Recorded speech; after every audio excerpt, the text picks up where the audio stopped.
Porn has no stigma, but it's still taboo. And that is why people can watch porn and never talk about it. Think about it this way: porn is not culturally shamed the way we culturally shame people who drink alcohol or are doing drugs. But let's talk more about drugs than alcohol because, yes, alcohol, there's a stigma to it, but it's not necessarily culturally shamed. You will not be culturally shamed, and there's no stigma on porn yet. So you could easily watch porn without feeling the guilt from society, from your peers. However, a man who consumes porn will feel the shame of consuming porn, the pain that you naturally get from watching porn. So it's very interesting because you could easily watch porn quietly and never talk about it because it has no stigma, but it is still taboo because of the shame the consumer feels. And only the shame that a consumer feels, but it is taboo because it's a matter of sex. And because those matters of sex are generally taboo, it's not something you will bring up in society. So it's very interesting. And now you would understand that porn is even harder to quit because there's no stigma. So it means you can consume quietly, but it also is a taboo. So it's not something you talk about, even though there's no stigma. So because there's no stigma, but it's still taboo, you could easily watch porn for your whole life without anybody knowing and without ever talking about it. So it is very interesting when you see it that way. But the problem with that is even though it's interesting and fascinating, watching porn is something that is nefarious and has nefarious consequence on your brain. But because there's no stigma and it's still taboo, you can be fucked forever.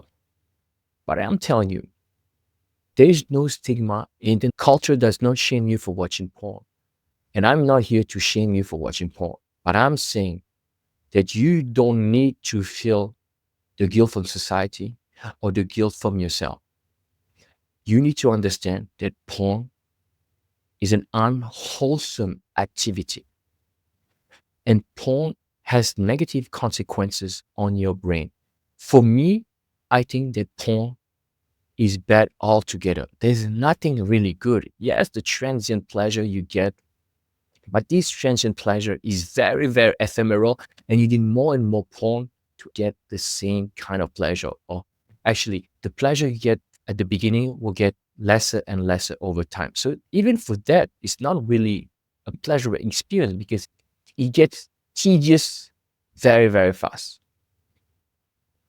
But anyway, so there's nothing good about porn. And that's why you should quit it because it's an unwholesome activity. There's no need for shame. There's no need for guilt. It is something that if you were to quit it, you will benefit tremendously. And that's why it's an unwholesome activity that you should quit to get to more wholesome activities that are more constructive, that will fulfill you much more than porn could ever. And that's why you should quit it. That's it. You don't need to think about it or overthink it.